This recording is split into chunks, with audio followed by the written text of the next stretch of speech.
Hello, my name is Pablo, this over here is Jiro, and today we're going to do a tutorial on the Among Us Wires minigame. One of the most common questions I get is how do I even get started with this game development thing? Like, what is a good first step? And my answer has been the same for like years, and it's essentially try and make small stuff that you know you can complete. Found a tutorial for a tic-tac-toe, a Pong, one of those very small games that you can actually go from start to finish and know that you're actually going to complete. I didn't actually have any tutorials like that, so I wanted to make one, and this is it. I thought it'd be cool, instead of doing like the classics that everyone does, you know, try something a little bit different. So I thought the Among Us Wires was a great first project to start with, and kind of show you how the UI in Unity works, how you hook things together, basically how to set up a small little project that can be your first step towards game dev stardom. This tutorial is aimed at beginners, so I'll try to explain everything in as much detail as I can. But if you have any questions, if there's something that wasn't quite clear, just leave it down in the comments and I'll try and help as much as I can. So the first step on the journey is to install Unity. You want to install the Unity Hub. I'm not going to go through all that process because it's basically a pretty straightforward installer. But just in case, I put in a tutorial on the description that basically goes through it step by step in case you got any troubles. You will need a Unity account in order to be able to use the Unity Hub. But you can use either your Google account or your Facebook account if you prefer. You can link them to this, and that will let you get a personal license that basically you can use for free. Once you install it, run it, and basically this is what you're going to see. Over here you can see I have my projects. It's not going to look the same for you because you won't have any of these projects here.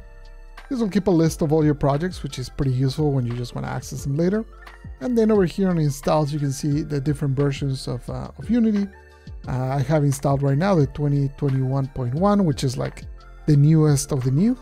And then I have the 2020.2.6. So that one, basically 2020.3.5, which is the latest one that has come out, that's considered LTS, and that stands for long-term support. That's basically what you would use, is the most stable one, is the one that has the most bugs corrected and stuff like that. But if you want to go and check out like the fancy new stuff, the new toys that Unity is making, then you'd go and use the 2021.1.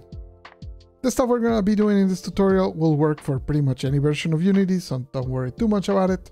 Probably the best for you is to start right now with the 2021, which is the one in long-term support. It's the one I use the most at the moment. So let's select a new project. If we select from this side, we can actually specify which version we want to use.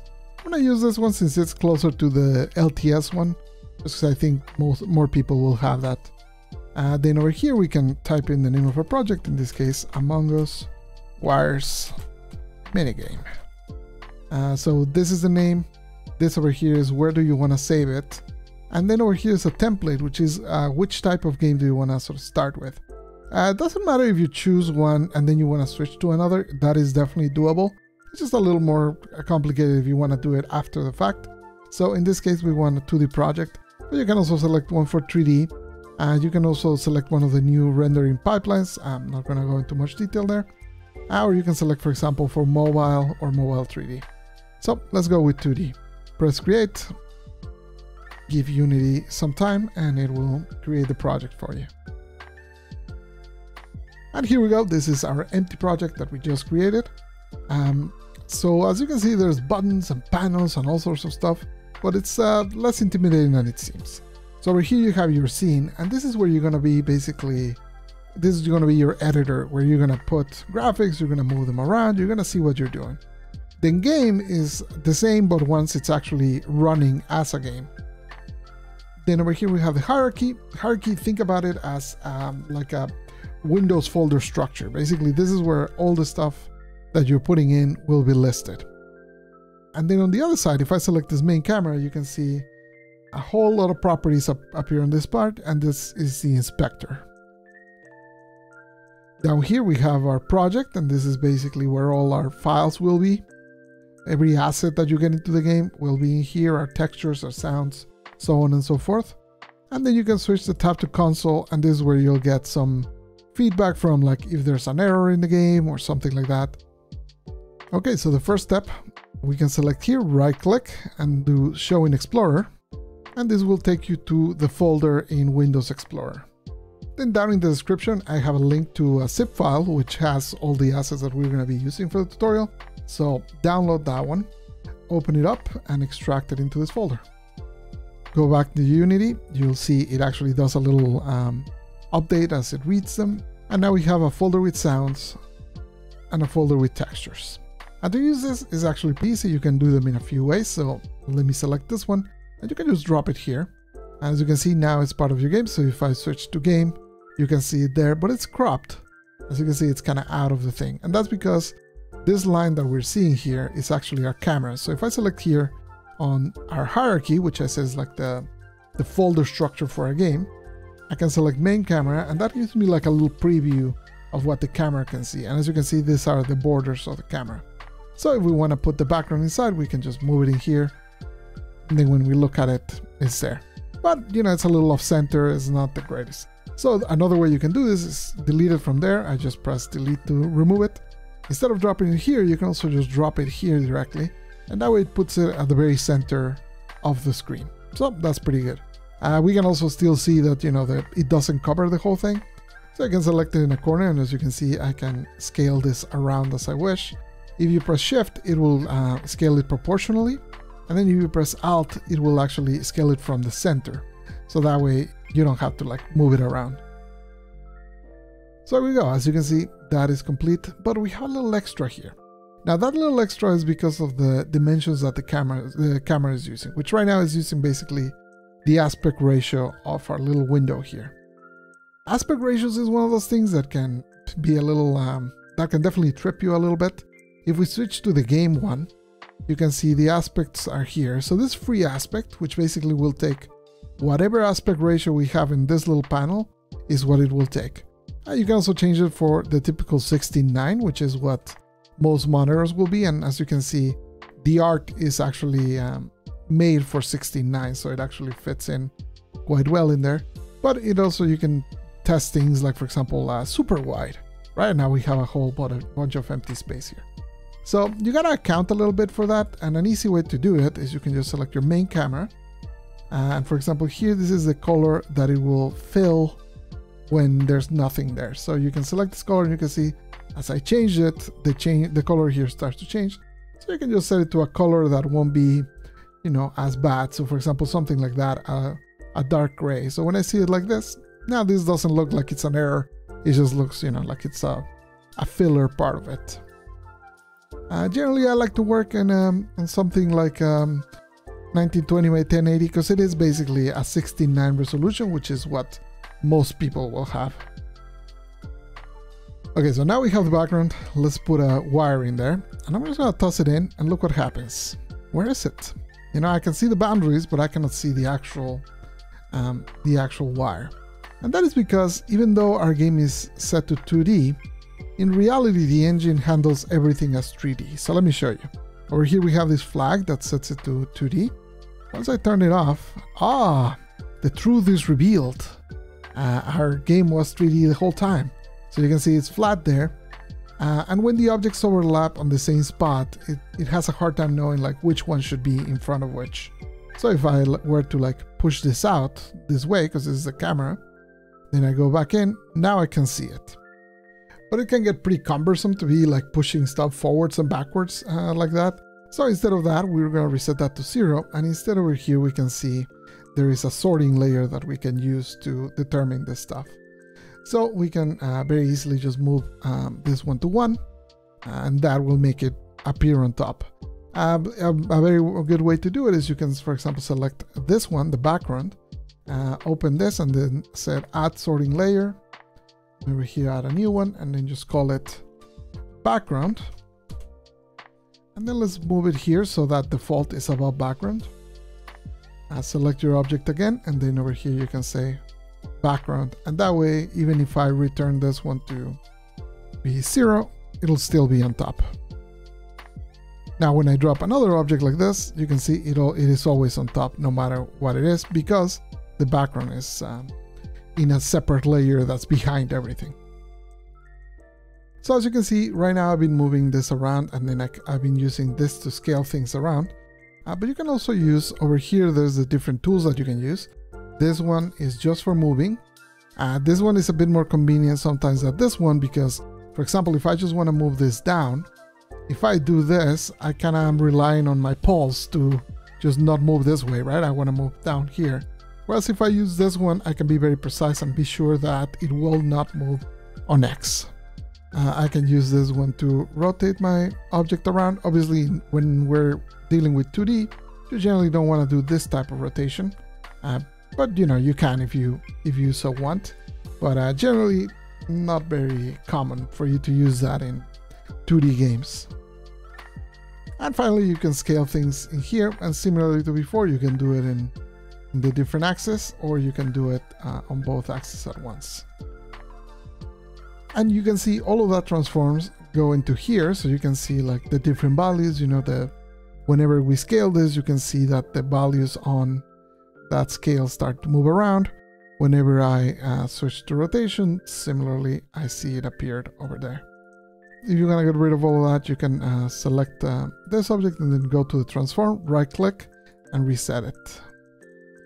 And that moved it back to 0, 0, which is down here, which is not exactly what we want, so let's move it back. Boop. And there we go. So now we want to draw the color wire that connects from here to here. And for that, we're going to use what's called a line render. So we go to our hierarchy, we right click, and then we go into effects and then line. Let's move it here. And as you can see right now, it's invisible, which is not ideal, but we're going to change that very, very soon. So we can see over here in our hierarchy all the different properties. So how most objects work is basically each one of these is a game object. Like this is a game object, the background's a game object, the camera is a game object, and then so is the line. And then each game object will have different components. So imagine, for example, you're cooking, right? You got a plate, and the plate is a game object. Doesn't do anything on its own. It's just a plate that's holding, like, it's just like a space there. Now you can add the component of, you know, eggs. You know, you add the X component, and maybe the X component will have some parameters to change between scrambled or sunny side up or whatever. And then you'll add other components like sausage or something. And that one will also have, you know, how, you know, are they diced? Are they mixed in or whatever, right? So those would be the components that are forming the dish, and the plate is just like the base thing, and that is the game object. I don't know how good my metaphor is, but I think that kind of explains it. So in that same vein, we have this game object that has a line renderer, and it has a whole bunch of properties, as you can see here. Might look a little intimidating right now, but don't worry, it's actually not that complicated. So why are we not seeing anything right now? Well, when we go to the positions, which basically we're going to try and draw a line. So a line is a series of points that connect together. And right now it has 2 points. It goes from 0, 0, 0 to 0, 0, 1. So said, we actually saw that earlier. That's the one that we used to sort of push in and out towards the camera. So if we switch again to our 3D, there's our line. So our line was hiding because it's drawing this way, which obviously in a 2D project, we don't really want that. So instead of putting the one there, we're going to put it in here. And there we go. Easily, we get a line right away.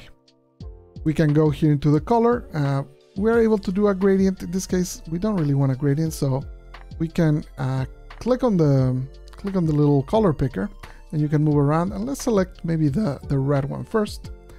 Then select the end of the gradient, because we have a gradient here. Same, click on this one, and select the same red. And now our wire is red. Now the wire obviously is not thick enough, and also it's not exactly flush to this thing, so we can adjust it so it looks like it's connected here. And then we can adjust the thickness of it so that it looks a little closer to what we want. And for that, we come here where the width is. We can click on this and then just move to the right or to the left, and that allows you to change the value.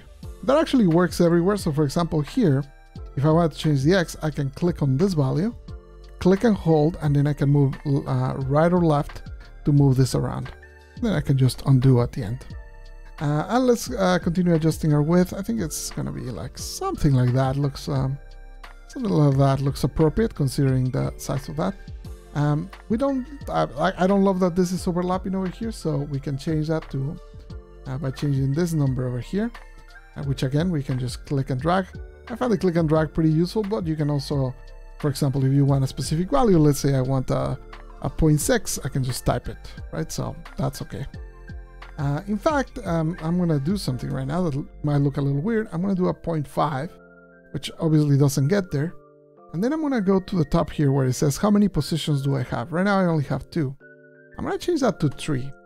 And the reason for that is that we also want a line that will connect from here to this wire, so that as we move it around, that line can follow us around. So we do this one, and it doesn't really matter too much what we put in this second one because we're gonna change this one later with code. But let's not worry too much about that. Okay, so we have the beginnings of a wire. Now, one thing that you may notice is that over here in our hierarchy, we have exposed wires and we have a line. If you imagine later, when we're gonna have like a wire here, a wire here, a wire here, and then other ones over there. So it'll get really messy later if we end up with like 8 different wires and 8 different lines all up in here. So we want to grab this 2 over here, right click them, and then you can do create empty parent. And that basically makes like a folder above them that contains them. And again, this is just a game object, but if you look at the components it has, all it has is a transform. But it's pretty cool because that means whenever we move it, we're now actually moving both of the things inside of it. Similarly with rotation, we can rotate everything at once. It's a pretty convenient way to do it, and also helps you keep it organized. One thing you might notice, which I often find kind of annoying, is, for example, this parent game object. If you look at the position, it'll say the set is at -11, which I know doesn't make a lot of sense, but that number will change based on how zoomed you are and also which object you focus last. So here's a tip for how to focus things. So let's say I'm in this position, which is kind of hard to see, right? I select the background and then I can press, when I'm in my cursor is here, I can press F and it will basically focus on this object. And you can see right now, if I go and create an empty object, it will actually have the set at 0. But then if I zoom in a little bit and then I create a new one, now it's at -0.44, 42, 42. It's an annoying thing that Unity does, especially for 2D projects. It's kind of useful for 3D projects because it tends to put objects like right in front of you. But in 2D projects, it's kind of annoying because you end up with like a lot of objects at different levels of set. You can clean it up or you can't, like you don't really need to. In fact, if you check right now, this one is at 11.3637 and its parent is at -11.3637. If you add 11.36 to 37 minus 11.3637, you end up at 0. So it actually doesn't make any difference, but it is mildly annoying. At least for me, it's mildly annoying. So I generally like to do like reset so that I know it's in the position that I want. And then I can do, for example, on this one, exactly the same. So reset this one so it's at the center, reset this one as well. Then if I zoom, I just can grab my wires, move them into position, and then when I move, now my object is in a position that makes a little more sense. This is one of those idiosyncrasies from Unity that if you have any sort of OCD like myself, where you like to have, you know, as much as you can have, you know, the coordinates be a little clean, it just gets easier if you do that. So let's rename our parent object into wires 1. And we also have to add the wires for the other side. So we can very easily do that by grabbing both of these. And then you can just right click and say duplicate. And that will make another set of wires and another line over here. So the line we can just move over here and then we can change it. In this case, this one will be static, so we don't actually need the extra position. So we can just change this to 2 so that basically it just has those 2 parts. And we actually can change this as well to minus, so it's on the other side, and then we can just align it here. Then we want to grab these wires, and as you can see, these ones are pointing this way, which we don't want. Very easy way to flip them. You just go to scale, X, and then you just change from 1 to -1, and they're flipped. Easy. Put them here, and now basically we have the wires on both sides for whatever we need. Now, later on, when we're making the connections be random, we're gonna have to move these two together. So a nice way to do that is to combine them into a single object. So I can grab the line and then I can just drag it inside of exposed wires. So now you can see it's like I was saying earlier, it's like a folder. So basically this one, when the randomization comes in and we want to move it here, they will both move together and it's just more convenient. And just so it makes sense, let's go and rename a few things. So let's call this like end wires, which is the ones we're gonna connect to. And then we can call this like end line. Okay, we got our assets set up now. Now it's time to do a little bit of code. And I know this part is gonna look a little intimidating, but I promise you it will be pretty painless.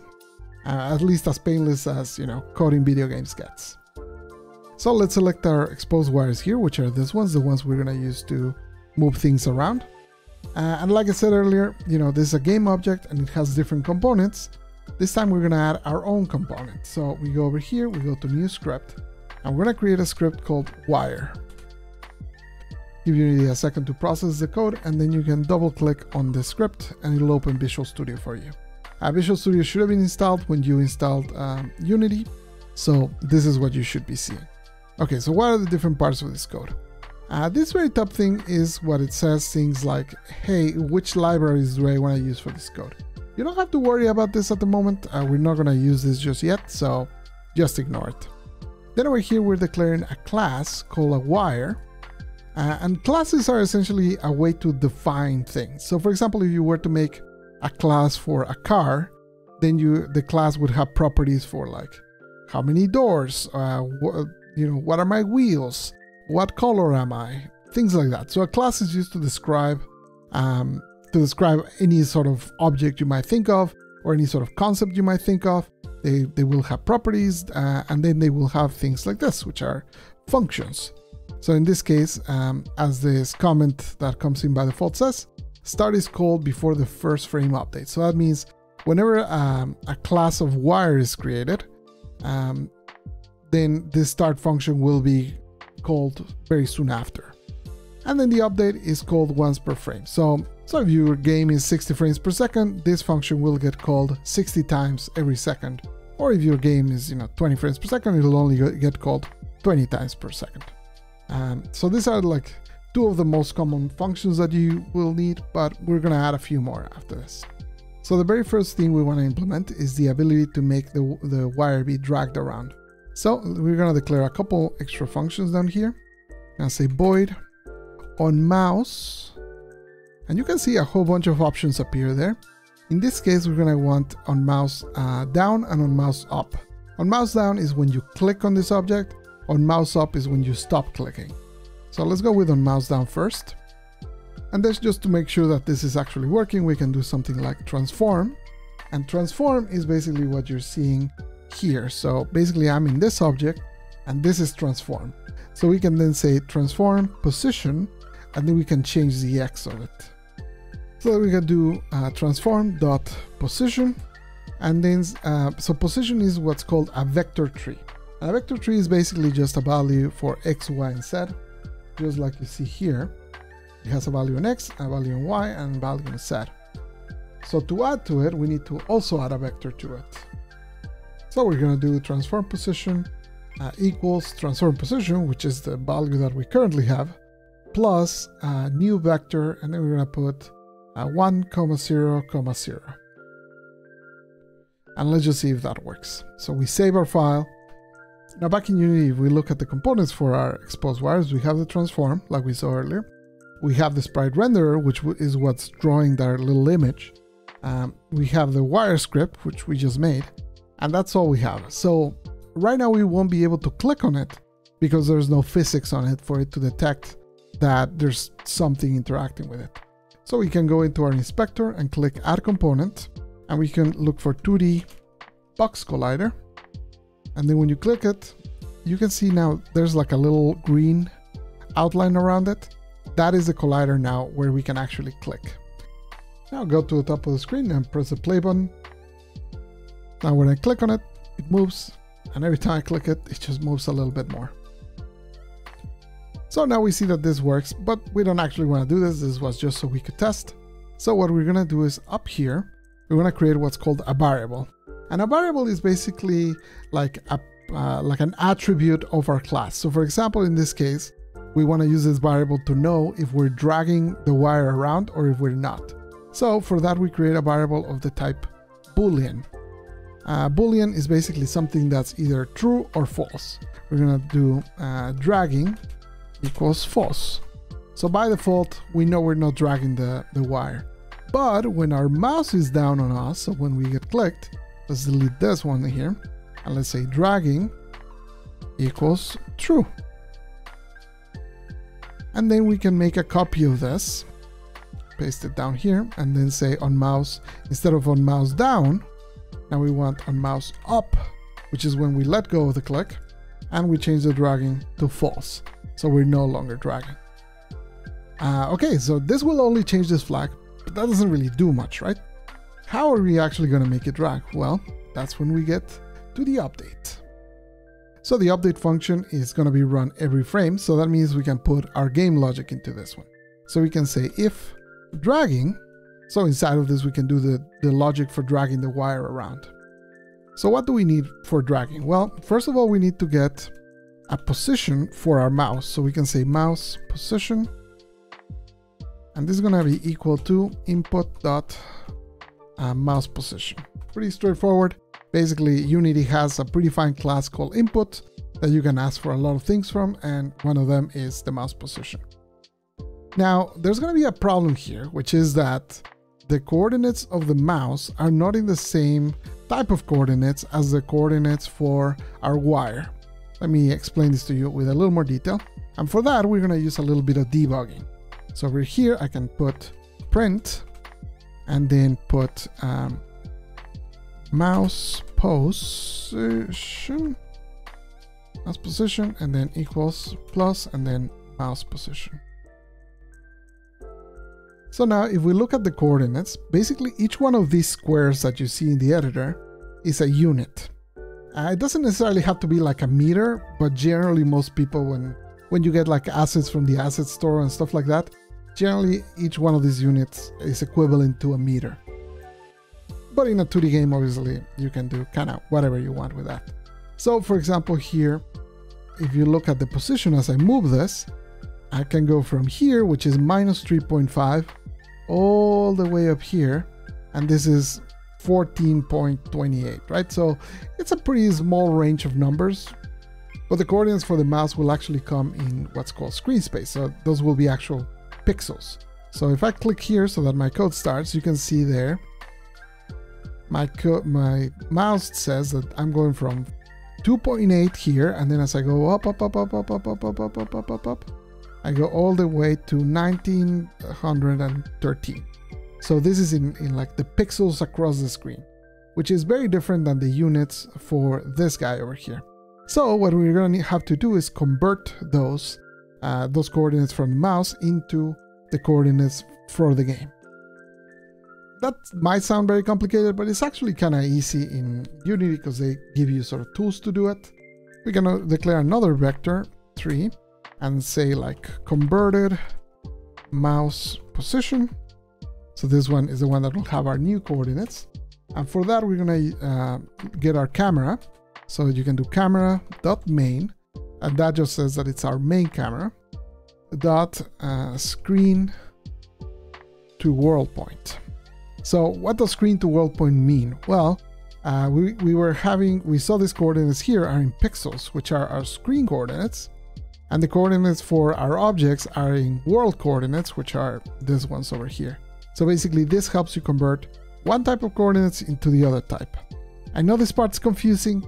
If you don't quite get it, it's not a big deal. Like, you know, every now and then you're gonna have to do this sort of stuff, but this is probably like one of the more sort of complicated concepts that we're gonna have in this tutorial. And then in here as a parameter, we're gonna pass the original mouse position. Now, if we put a print on this, let's call this converted mouse position. Then let's put this one here. You can see that as I move, for example, there it's converting 1083 turns into 1.1 because 0 is at the center in this case. For the world coordinates have 0, 0 here.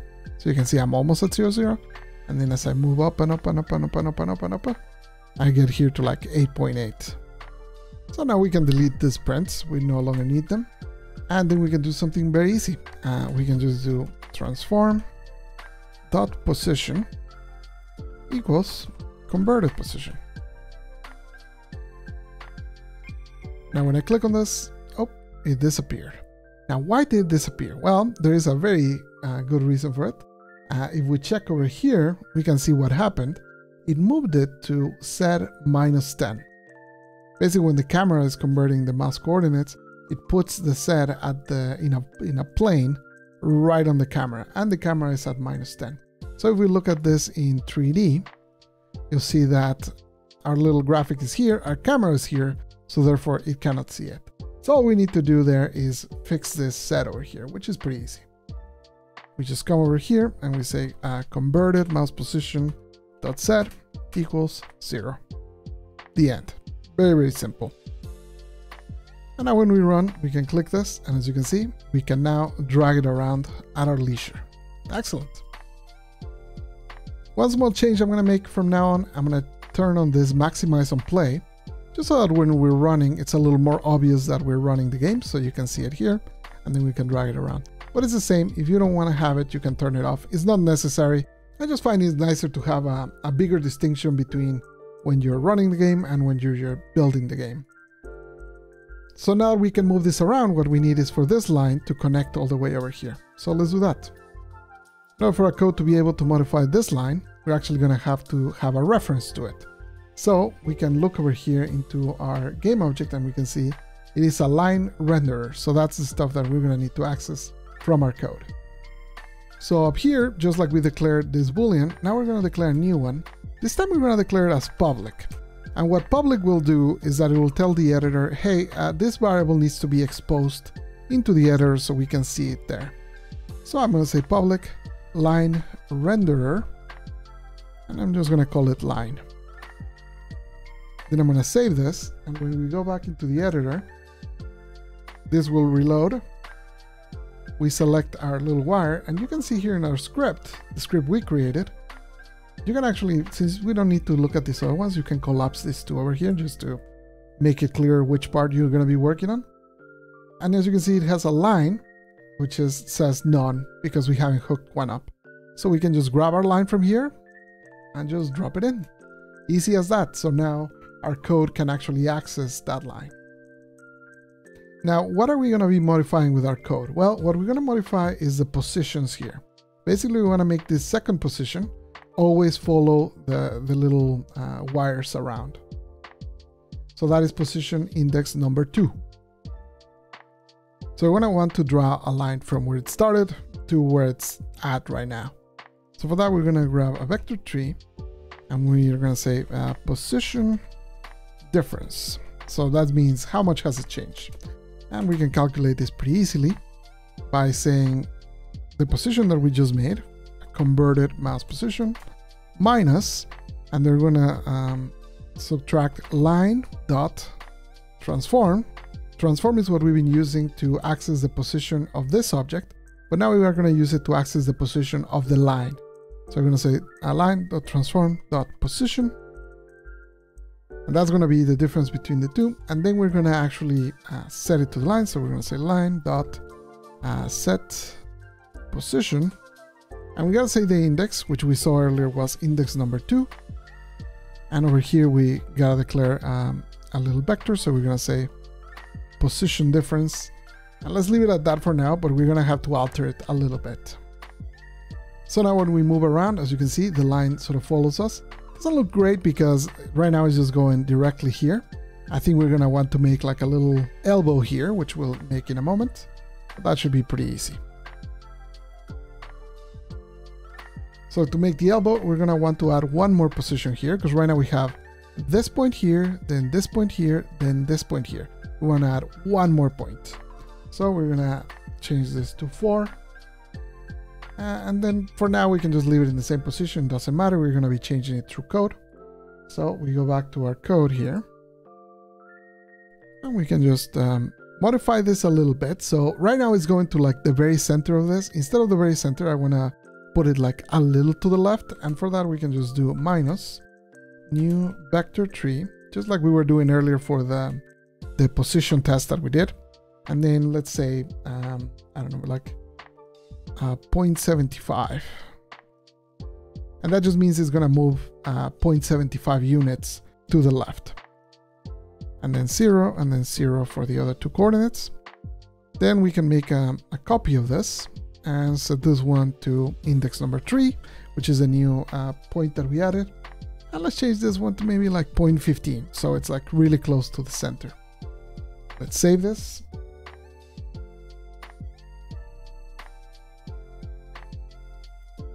Now when we drag around, you can see we have this little elbow here. Maybe not so little, it's actually kind of huge. So why is it huge? Well, because we're starting in this position and we're saying we want our third point to be here, which is minus 0.75, which now that I look at it, is probably too much. So we probably want to get it a little closer. And then we're saying our final point should be here, which is 0.15. So let's move this one a little closer because it does feel like it's a little too big at the moment. So we can change this to, let's say, 0.5. That's pretty okay. As you can see, when we're here, the line doesn't look really great. That is a problem basically with the line renderer. The line renderer isn't super awesome. There are nicer libraries to render lines in Unity, but all of them are paid for, so that's why I'm not using those. We can do a few things to sort of help a little bit. It won't be perfect, but it definitely gets better. So one thing we can do here in the properties for the line, we can change the corner vertices to, let's add it like 8 of them. And then with that, you'll see like the elbows of the line become a little rounder. And then let's maybe move our first point to be a little further in so it doesn't overlap as much, so 0.25. Now you can see the corners here are rounded. Still not perfect, but you know, it's still not perfect, especially if you get like to this point. Like this looks really bad, but you know, overall, it does a job. So the last thing we're going to do in this first part of the tutorial is to make this one connect to here. So what do we need for that? We actually need access to know where this guy is. So if we select it, we're going to want to know the position of it. So we're going to need the transform of it. So we can go in here and we can say, just like we did before, public. This time we want to know about transform. And we're going to call this end wire. And then down in our update where we're dragging, we're actually going to do something very similar to what we just did. We're going to do a vector tree, and we're going to say end wire difference. And this is going to be the difference in position between the end wire and our own position. And that's going to be equal to converted mouse position minus, just like we did before. And this time it's going to be end wire dot position. If end wire difference, which is the difference between our position and the position of the end wire, dot magnitude, and magnitude is the actual length of that difference. So in here we can see we have the x and y coordinates, and then we have our vector at x0, y0 right here. If we grow it up, and now it's at 1, 1, so imagine this is our difference vector. Our difference vector is saying, hey, there's a difference of 1 on x and 1 on y from this point to this point. That's what that difference vector is giving us. But the magnitude is the actual length of the vector, which is this one, which is, in this case, is something like 1.4142 because it's a triangle and, you know, Pythagorean theorem and all that. So basically that's the difference between the 2 points of data. One is what is the difference between 2 points? The other is what's the actual length of that difference. And then you can say if magnitude is less than 1, so if we're within 1 unit of it, then we can say to connect it. And for that we can easily just do transform dot position equals end wire dot position. So it basically will move it to that position, and then we can tell to stop dragging around. Dragging equals false. Let's save this and let's give it a try. So just like before, we select our wire here, and we can look in the component that we created. We have line, and this goes to a line, but end wire goes to nothing. It says none. So we have to connect it here. So we grab the end wires, we just drag them around, and we just drop them in here, and now we have access to it.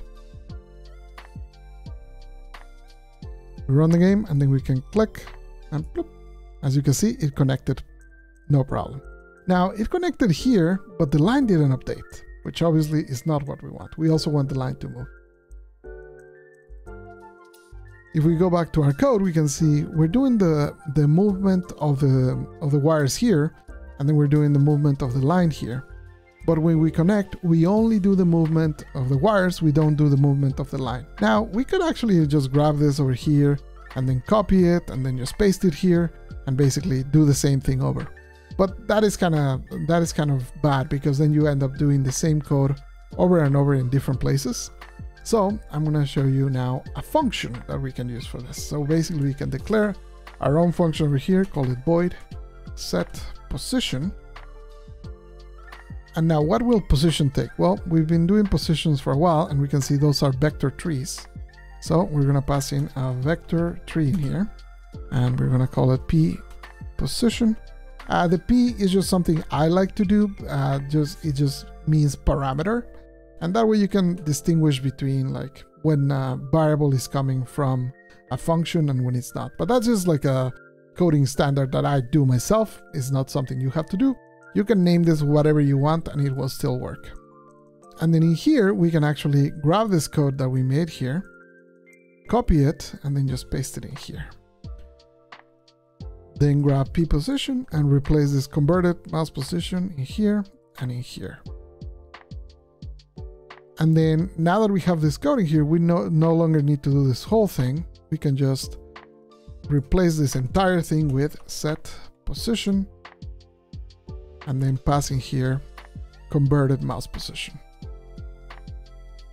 And then we can do the same over here. We can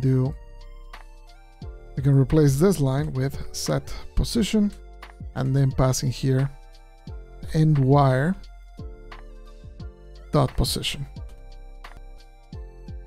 So now I can click and drag, and then when I get close enough, it connects. And now the line is updated. Perfect. You can adjust the distance at which it connects. Like right now it connects like when I'm like about here, so maybe you want it closer. And for that, the thing that you would update is basically this one. If I change this to be like 0.5, it means I gotta get within half a unit of it for it to snap together, which is probably something that's gonna feel better. Let's test that new distance, and that connects. Perfect. And that's the conclusion for the first part of this tutorial. In part number 2, we're going to cover a few more things, adding the extra lines, making the sides randomized, making the game logic to check, hey, has he connected the things, adding something so you can reset. We'll also add sounds to all our different interactions. So there's still quite a bit more to go, but this is a great first foundation. Now, a little bit of homework if you want to try it, and I really recommend that you do. In my experience, at least for tutorials, whenever you finish a tutorial, if you can change something after, it's great because it'll help you sort of understand and internalize a little bit more what you just went through. So small homework you can try and do, and this will actually be the first thing we do in the next tutorial, is if you let go of the wire in the middle of the screen and just let go of it, make it reset back to its original position. Because right now, if you just let go of it wherever it is, it'll just stay there. It'd be good if it actually reset back. So all that being said, I hope you had a good time. I hope you learned something. If you did, don't forget to like the video. If you want to be notified when the next one will come out, remember to subscribe, turn on the bell and all that stuff. And if you want to see more of me, I stream on Mondays, Wednesdays, and Saturdays on twitch.tv/PabloPun. And hope to see you next time. Adios.